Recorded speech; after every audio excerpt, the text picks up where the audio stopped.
मागच्या व्हिडिओमध्ये आपण पंचायतन म्हणजे काय हे जाणून घेतले, पण आता सर्वात महत्त्वाचा प्रश्न म्हणजे देवघरात पंचायतना देवतांची मांडणी कशी करायची.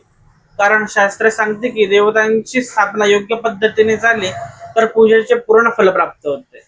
नमस्कार, मी प्रतीक जोशी गुरुजी आणि तुम्ही पाहतात संस्कार काळाची गरज. चला आता शास्त्र काय सांगते ते पाहून घेऊया. सर्वप्रथम एक गोष्ट लक्षात घ्या की पंचायतनामध्ये नेहमी आपला इष्ट देवतेला मध्यभागी स्थान दिले जाते.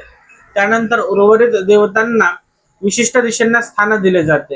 ही मांडणी आपण आपल्या मनाने ठरवलेली नसून याचा उल्लेख आपल्याला शास्त्रामध्ये आढळतो. उदाहरणार्थ, जर आपले इष्ट देवता भगवान विष्णू असतील तर त्यांची स्थापना मध्यभागी होऊन ईशान्य दिशेला शंकर भगवान, आग्नेय दिशेला गणपती बाप्पा, नैऋत्य दिशेला सूर्यनारायण आणि वायव्य दिशेला आदिशक्ती यांची स्थापना होत असते. अशा प्रकारे विष्णू पंचायतना देवतांची स्थापना केली जाते.